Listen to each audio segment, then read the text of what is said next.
Bonjour à tous, ravi de vous retrouver dans l'actualité de ce lundi 23 mai. La grève des contrôleurs SNCF se poursuit.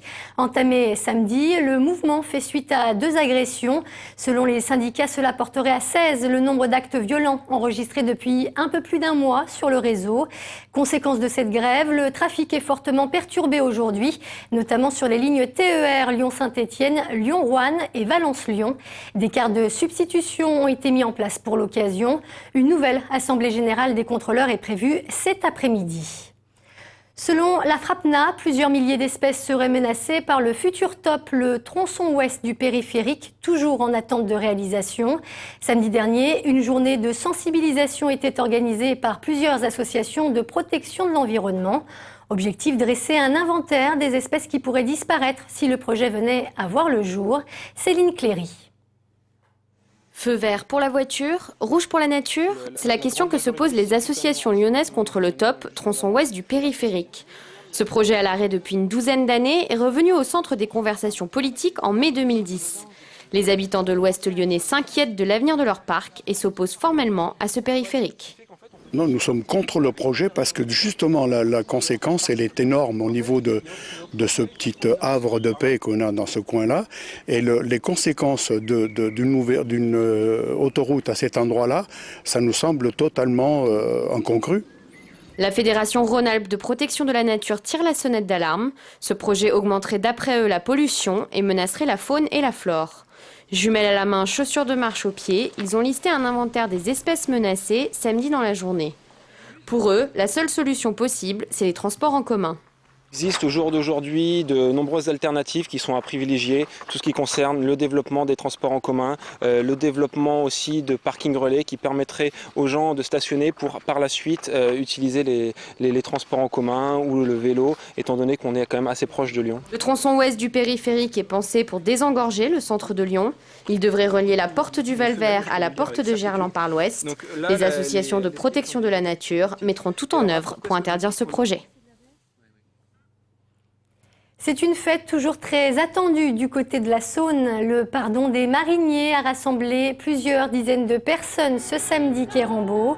Une cérémonie au cours de laquelle plusieurs bateaux ont été bénis. Une tradition lyonnaise toujours très respectée. Elle a un aspect festif et je crois que nos générations actuelles ont besoin de se rappeler ces moments festifs. Nous rappelons aussi qu'à Lyon, il y a eu des traditions sur la Saône et sur le Rhône pendant des siècles extrêmement importantes et que la mémoire lyonnaise, je pense, a oublié l'importance de ces fêtes au long des siècles. Disons que en tant qu'itinérant sur l'eau, on n'a pas l'occasion d'aller à l'église tous les jours, et ce qui permet un peu de se retrouver devant une chapelle avec une messe qui nous touche beaucoup, ça fait plaisir.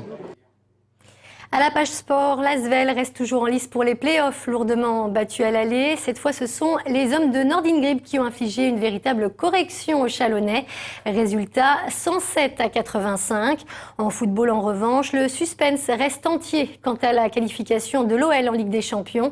Face à Caen, les Lyonnais ont concédé le nul 0-0. Les précisions d'Émilie Deschamps. Tout se jouera à Monaco lors de la dernière journée de Ligue 1 pour l'OL. Auteur d'un nul 0 partout face à Caen, les Lyonnais, une fois de plus, n'ont pas saisi l'occasion de verrouiller leur 3e place. Et l'OL compte toujours seulement 2 points d'avance sur Paris, tenu en échec par Lille, le nouveau champion de France. Il est dit que cette année, on devra obtenir les choses de la difficulté. Donc voilà, c'est reporté d'une semaine. Conspué durant tout le match par une partie du public, Claude Puel a sans doute vécu son dernier match à Gerland avec l'OL. Face à Caen, les Lyonnais se sont procurés de nombreuses occasions grâce notamment à Lissandro de retour dans le groupe, mais ne sont jamais parvenus à concrétiser. On aurait préféré avoir des supporters derrière leur équipe. Un 12e homme qu'un public acharné sur une personne, c'est un petit peu dommage. Mais l'ambiance délétère n'excuse pas tout. L'OL n'a engrangé que 2 points sur les 9 possibles face à Auxerre, Brest et Caen, des équipes abordables. À Monaco, dimanche, il faudra sauver les apparences en accrochant une qualification pour la Ligue des Champions ou bien trouver une autre excuse. En basket, il y aura bien un match d'appui entre l'Asvel et Chalon en quart de finale des playoffs. Après une défaite de 24 points au match aller, les Villeurbanais, toujours aussi imprévisibles, se sont imposés 107-85 samedi à domicile. Mais le plus dur reste à faire, le match d'appui se jouera en terre chalonnaise. Ils vont faire le même match qu'ils ont fait au match aller et ils vont apporter beaucoup plus de dureté, ça va être un match bien plus difficile. Plus on gagne ou on perd avec gros écarts, plus c'est facile de remonter ses joueurs derrière en disant vous en avez pris une bonne. Donc on connaît parfaitement ça. Une victoire partout, balle au centre mercredi à 20h30. Le vainqueur de ce duel rencontrera en demi-finale Nancy ou hier Toulon. Deux équipes appelées elles aussi à disputer un match décisif.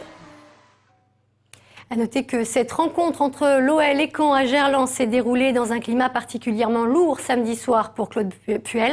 Avant le match, près de 500 supporters ont défilé pour réclamer sa démission. Et ce nul n'a rien arrangé puisqu'à l'issue de la rencontre, des tags ont été inscrits à proximité du domicile de l'entraîneur lyonnais. Des messages sur lesquels on peut lire notamment Puel dégage ou encore Puel je t'aurai. Drôle d'ambiance. C'est la fin de ce journal. Avant de se quitter, je vous rappelle qu'à 20h, vous retrouverez Gaël Berger dans Encore du foot. À 20h30, ce sera la remise des trophées du développement durable. Quant à moi, je vous donne rendez-vous dès 17h pour le 3 minutes chrono. Excellent après-midi sur TLM1.